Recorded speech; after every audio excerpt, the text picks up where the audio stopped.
برنامه سیاسی و تحلیلی دیدگاه. السلام علیکم و رحمت الله و برکاته. تماشابینان عزیز گرامی، برنامه تحلیلی دیدگاه است. شوکت محمد با شما هستم. در برنامه امروزه ما از گفت و شنید رئیس کمیته دولتی امنیت ملی تاجیکستان سیمومین یتیموف با همتای قرغیزش صحبت میکنیم. حالا رئیس کمیته دولتی امنیت ملی تاجیکستان با همتای قرغیزش در ولایت سوخت گفت و شنید دارد. در این گفت و شنید قضیه مرز تاجیکستان با قرغیزستان حل و فصل می شود. تا کجای موفق می شود، تا کجای این مسئله حل و فصل می شود، بیایید با هم دیده می براییم و در این باره صحبت میکنیم. کمیسیون مشترک بین حکومتی تاجیکستان و قرغیزستان جلسه نوبتی خود را برای معین کردن خط مرز دولتی 16 مارس در شهر گلستان تاجیکستان برگزار کرد. با فرق از نشست‌های قبلی، رهبریت هیئت کشورها به دست امنیتی ها گذشته است. هیئت تاجیکستان را رئیس کمیته دولتی امنیت ملی سیمومین یتیموف و هیئت قرغیزستان را همتای قرغیزش قمچیبک تاشیف رهبری می‌کند. قبلا این کمیسیون را معاونان سروزیرها رهبری می‌کردند. چرا حالا آن به دست امنیتی ها گذشت؟ این خواسته کدام جانب بود و چی نتیجه از آن به دست خواهد آمد؟ در این باره تا آنی که با شما رو برو آیم، تماشابینان گرامی، با چند کارشناسان در این باره صحبت کردیم، نظر آنها را پرسیدیم. علیم شیرزمانوف، معاون رهبری پیمان ملی تاجیکستان، به این نظر است که به امنیتی ها گذاشتن رهبریت کمیسیون با درخواست جانب تاجیکستان اتفاق افتاده است. یعنی این مسئله را تاجیکستان طلب کرده است. علیم شیرزمانوف میگوید تصمیم الکی گرفته شده است و معین شده که تاجیکستان چقدر گذشت میکند. چون حکومت تاجیکستان عملا در دست سیمومین یتیموف است و هر قرار سیمومین یتیموف امضا میکند، هیچ نفر از حکومت جرأت اعتراض را ندارد و امامعلی رحمان تصمیم گرفته است رهبری کمیته دولتی امنیت ملی را سر کار آورد و بحث را خاتمه دهد. معلوم می شود که تصمیم الکی گرفته شده است بعد از تحریم ها و فشارهایی که علیه بیزنس خانواده رحمانوف مقامات قرغیز ماهای آخر گرفته بودند.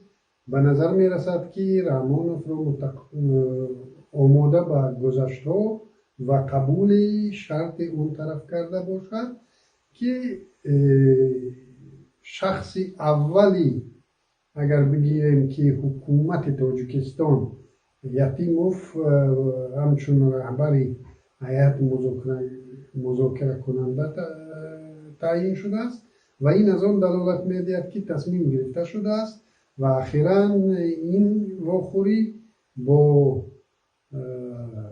معین کردن تمام مرز در خاتمه می‌یابد و در اینجا یتیموف همچون یک به خاطر حفظ مقام خود که اخیراً خیلی موقعش کاهش یافته بود، حفظ مقام خود به همه چیز آماده. یک نفر دیگر که ما از اون نظر پرسیدیم نخواست که نامش افشا شود، اما گفت که با امنیتی ها دادن پرونده حل قضیه مرز به گمان غالب با ابتکار جانب قرغیزستان شده است. این فکر الکی از فکر علیم شیرزمانوف فرق میکند. رئیس جمهور نو قرغیزستان باید به جامعه پیام بفرستد و تغییرات نشان دهد و اثبات کند که رئیس جمهور مناسب قرغیزستان است. بخصوص در مسئله هایی که برای رئیس جمهوری نو خالص سیاسی می آورد، از جمله حل مسئله مرز و آن هم به فایده قرغزها. شاید آنها به این نتیجه رسیدند که مسئله را تنها با فرستادن پیام قوی به جانب تاجیکستان می شود حل کرد. یعنی اگر شما آماده گذشت نیستید، ما آماده ایم که مسئله را با راه نظامی حل کنیم. فهمیده شدید؟ این نظر یک کارشناس است. این کارشناس میگوید اگر ابتکار از جانب تاجیکستان می بود، آن هم دقیقاً به همین معنی است که ما آماده مسئله را با راه نظامی حل کنیم. اگر از راه تاجیکستان می بود، یک خیلی اینها هم همین خیلی می گفتند.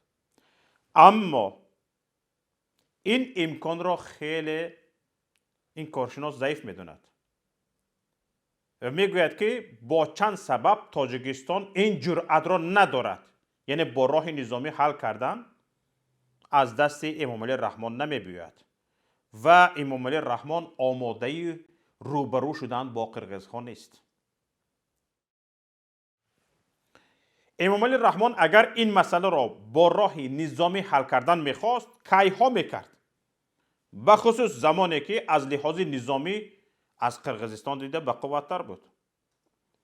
پس امامعلی رحمان دنبال حل سیاسی است، نه نظامی. چیز دیگر، وابستگی امامعلی رحمان از قرغزستان بیشتر است از آن که وابستگی قرغزستان از تاجیکستان باشد. مسئله دیگر این که امامعلی رحمان با مردم خودش مشکلی زیاد دارد. اگرچه یک ثبات ظاهری هست، در مقایسه با خرج و مرج ظاهری که در قرغزستان وجود دارد، اما رئیس جمهورهای کشور همسایه تا زمان رفتنشان از قدرت پشتیبانی مردم را دارند. از این می‌براید که حالا مسئله به نفع قرغز هاست و با گمان غالب تاجیکستان باز گذشت های زیاد خواهد کرد، چون آماده برخورد جدی و قطعی با قرغز ها نیست. حالی هم کار ملایم خونکانه رفته ایستاده است. وقتی که ما در برنامه فردای تاجیکستان روز یکشنبه در این باره گپ زدیم، الکی دوام این 2 روز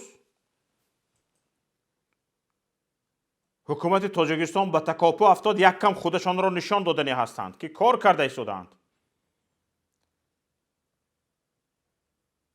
گنجشک را ببخشید چوجه را در تیرماغ می شمارند. حالا میبینیم عاقبت کار چی می شود. اگر گفته معاون رهبر پیمان ملی تاجیکستان علیم شیرزمانوف را قبول کنیم، حالا پیشروی گنرال سیمومین یتیموف 2 انتخاب ایستاده است: حفظ قلمرو و آبرو و ناموس کشور یا اجرای فرمان پیشوای معظمش. این که امنیتی رقم اول کدام از این گزینه ها را انتخاب خواهد کرد، جای فکر کردن هم نیست. برای سیمومین یتیموف حالا حفظ کرسیش مقدمتر از هر چیز دیگر است. چرا؟ چون که در صورت از دست دادن منصبش به آزادی و حتی حیاتش خطر تهدید میکند. تیم رستم امامعلی بچه رئیس جمهور کیها علیه سیمومین یتیموف دندان تیز کرده و منتظر فرصت است.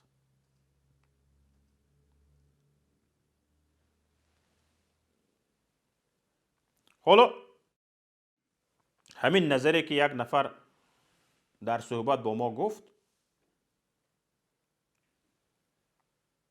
عملکرد دیگری قرغزها تصدیق میکند. قرغزستان در ولایت بادکند در مرز با تاجیکستان 10 تکنیک نظامی ورود کرده است و برای یک مشق گسترده نظامی در آخر ماه مارس آمادگی میگیرد. مقامات قرقیزستان به رسانه‌های محلی گفتند که در ولایت بادکند، آش و جلال آباد تمرین نظامی امنیت 2021 برگزار می شود. در تمرین واکنش حکومت‌های محلی و مقامات قدرتی هنگام حالت‌های اضطراری سنجیده می شود. فهمیده ایستادید؟ در این تمرین کارمندان مقامات محلی، وزارت کارهای داخلی، کمیته دولتی امنیت ملی، وزارت حالتهای فوق‌العاده و وزارت تندرستی قرقیزستان اشتراک میکنند. تمرین نظامی حدود 2000 نفر را فرا میگیرد و در آن استفاده 100 نمود نقلیات نظامی، 10 هواپیمای جنگی و حدود 20 توپخانه در نظر است. دفتر مطبوعاتی نیروهای مرزبانی قرقیزستان روز 12 مارس به رسانه‌های محلی خبر داده است که این رزمایش روز 30 مارس شروع خواهد شد.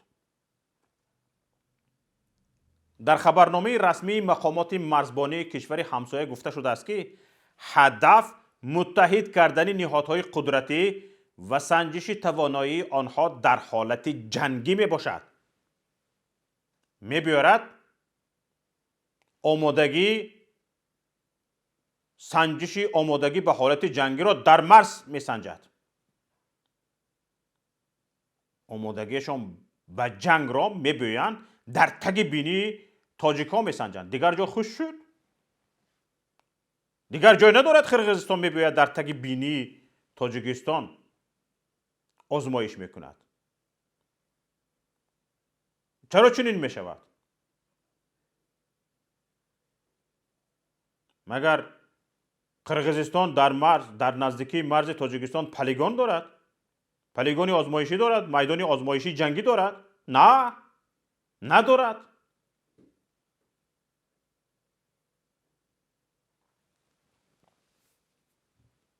پس چرا چنین میکند؟ پس میباید در اینجا اساساً به کدام مقصدها آمادگی به جنگ سنجیده می شود؟ ببینید، این یک پیام است به حکومت تاجیکستان. خودی همین در تگ بینی تاجیکستان در نزد مرز آمده مشق حربی گذرانیدنی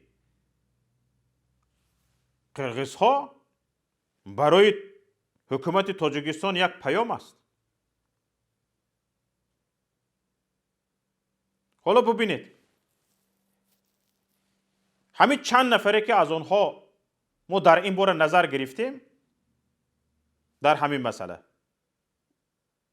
میگویند که تاجیکستان در این مسئله، در مسئله مرزی گذشت‌های زیادی خواهد کرد.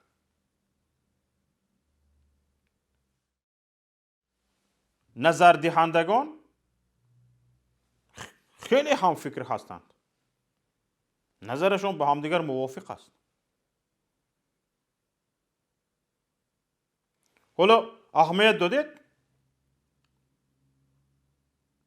علیم شیرزمانوف میگوید جانب تاجیکستان گذشت‌هایش را چون پیروزی دیپلماتی معرفی خواهد کرد. چون پیروزی دیپلماتی. اینها زمین تاجیکستان را به قرقیزستان میدهند و میگویند که در اینجا پیروزی دیپلماتی است. زمین را به خطای دادند و گفتند که اگر نمیدادیم تمام تاجیکستان را میگرفت خطای. اینجا پیروزی دیپلماتی بود. زمین را به خطای داده گفتند که اینجا پیروزی دیپلماتی بود. اگر همچنانه که در وقت به خطای دادن زمین پاره از زمین ولایت مختار کوهستان بدخشان اینا پیروزی دیپلماتی کرده بودند، اگر همین سرعت به همین مانند در مسئله مرز قرقیزستان با تاجیکستان همین خیلی پیروزی دیپلماتی کنند، اگر واروخ از دست می رود.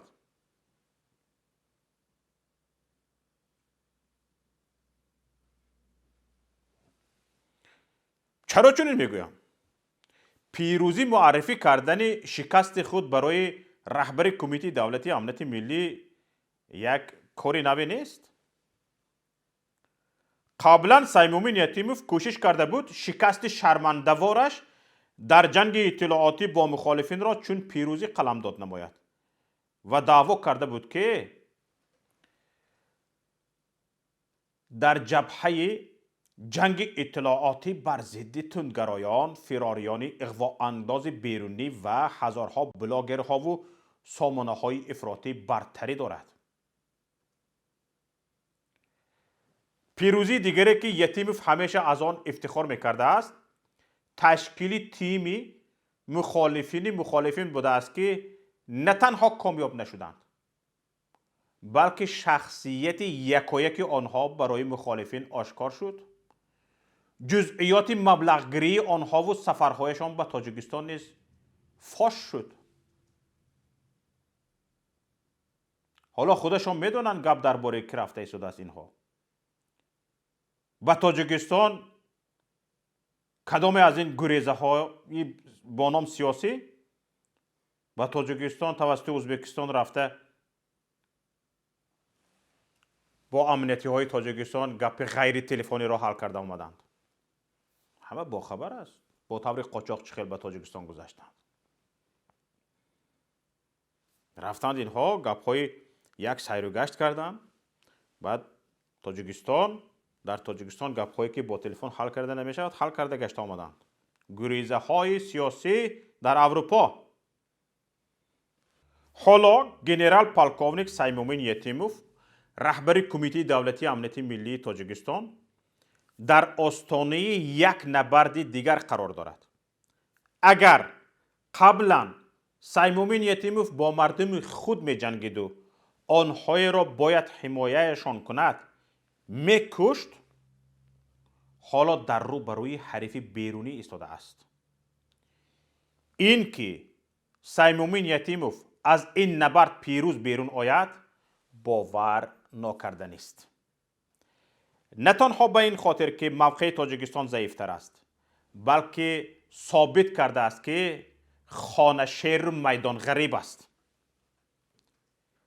تا امروز مرز تاجیکستان که زیر نظارت محض سیمومین یتیموف است در چند جا خلل دار شده قسمهای از خاک کشور به اختیار کشورهای دیگر گذاشتند.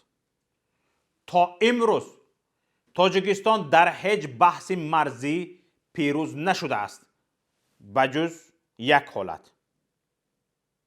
این هم باشد قضیه سردار سابق شعبه کارهای داخلی ناحیه سپتمین آن زمان ناو رستم سعیدوف که توانسته بود زمینهای زیادی غصب شده را به تاجیکستان برگرداند. اما این حادثه سالها پیش بود و آن زمان یتیموف در سفارت تاجیکستان در جمهوری اسلامی ایران مشاور بود. حالا شاید بعضی کارهایی هست که پشت پرده اجرا میکند. در این باره حالا هیچ چیز آشکار نشده است. البته آشکار می شود. یک حالت دیگر یادتان باشد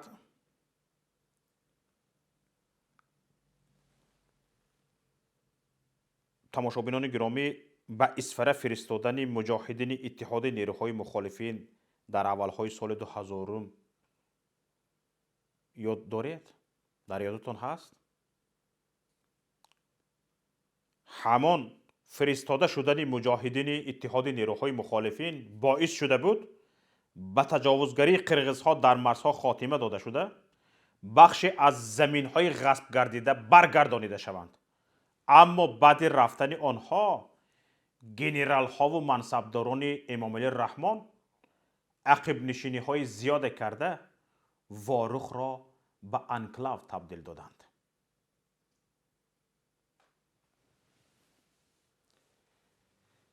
سال 2014 تاجیکستان کوشش کرده بود در بحث مرزی از نظامی ها کار گیرد و برای گفتگو گنرال شیرالی خیراللهیف وزیر سابق دفاع را فرستاد. اما این گنرال چیکار کرد؟ با گرفتن $1,000,000 رشوه از قرغزها واروخ را فروخت.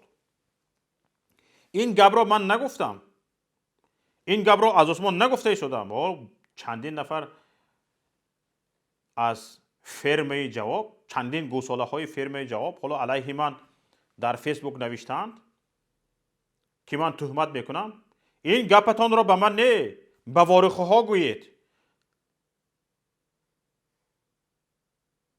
برای آن که اکثر مردم واروخ از این حال باخبرند، از این خیانت باخبر هستند و ده ها نفر به ما این معلومات را رساندند. این گپ از اسمان نامده است. محافظ خود شیرالی خیراللهیف گفته است و خود شیرالی خیراللهیف در بین مردم گفته است که همین کوه را تلاش کرده چیکار میکنید؟ همین کوه ها به شما چی میدیند؟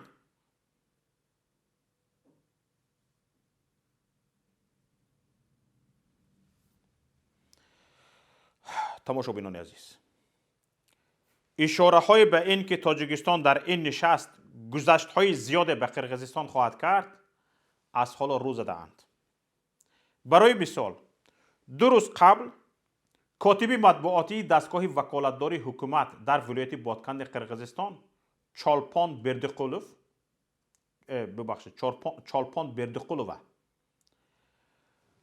خبر داده است که شهروندان قرغیزستان که در قلمرو تاجیکستان دستگیر شده اند به وطنشان برگردانیده شده اند. قرغیزهایی که به خاطر عبور غیر قانونی مرز در قلمرو تاجیکستان بازداشت شده اند با تلاش حکومت قرغیزستان به وطنشان بازگردانیده شدند. از دست مقامداران تاجیک کشیده گرفته به خانه هاشون فرستادند. حکومت قرغیزستان آخر هفته گذشته مقامات تاجیکستان 7 شهروند قرغیزستان، 5 ساکن ولایت بادکند و 2 نفر از آشورا رها کردند. قبلا مرزبانان تاجیکستان با اتهام عبور غیرقانونی مرز دولتی 12 قرغیزستانی را بازداشت کرده بودند. گفته می شود قبل از آن روز 26 فوریه 2 ساکن بیشکک با چاروا و ماشین هایشان نیز برگردانیده شدند. دادگاه تاجیکستان همه قرغیزستانی های بازداشت شده را به پرداخت جریمه موظف کرده است. اینچنین خبر داده می شود که پس از گفت و شنید نمایندگان 2 کشور روز 23 فوریه 3 ساکن منطقه لیلک قرغیزستان به وطن یعنی به قرغیزستان برگردانیده شدند که آنها در رابطه با ویران کردن نظام عبوری سرحدی دولتی آگاهی گرفتند. آگاهی تمام. در همین حال 15 شهروند تاجیکستان، اهمیت دهید، 15 شهروند تاجیکستان با اتهام عبور غیرقانونی مرز دولتی در بازداشتگاه بادکند نگهداری می شوند. حالا هم همانجا در بازداشتگاه آنها نه تنها آزاد نشدند بلکه طبق اطلاع رسانه های قرغیز در دایره قانونگذاری جمهوری قرغیزستان به جوابگری کشیده خواهند شد.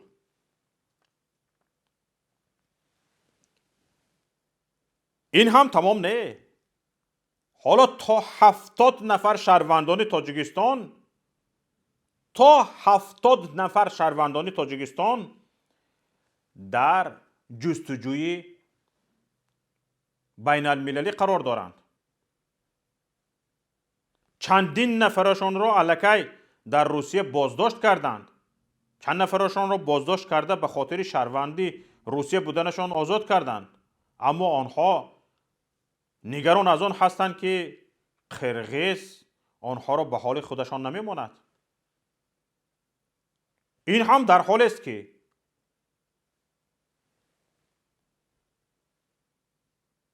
همه این رویخط به دست فسب روسیه چگونه افتاده است؟ قرغیزها روی خط این 70 نفر را از کجا یافتند؟ چگونه؟ این هم یک سوال است.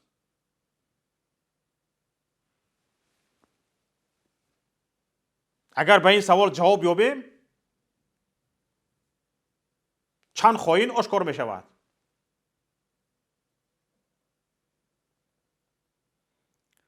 ببینید تماشاگران گرامی، سیمومین یتیموف با ترور دولتی که بیش از 10 سال است راه اندازی کرده است، دهشت از خود در دل مردم کشورش به خصوص منصبداران جای داده است. منصبدار در کشور شاید وجود نداشته باشد که از شنیدن نام سیمومین یتیموف زانوهایش نلرزند. اینک حالا این دهشت‌انگیزی سطح دولتی با رقیبی که همتای خودش است روبرو نشسته است. بار اول در یک بحث جدی. چند پس خواهیم دانست که سیمومین یتیموف از این بحث دیپلماتی بیرون می شود با سری بلند یا زانوهای لرزان.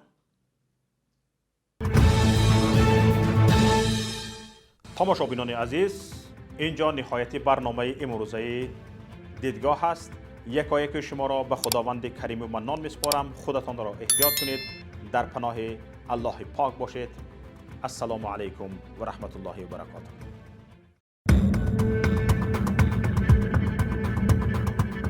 برنامه سیاسی و تحلیلی دیدگاه.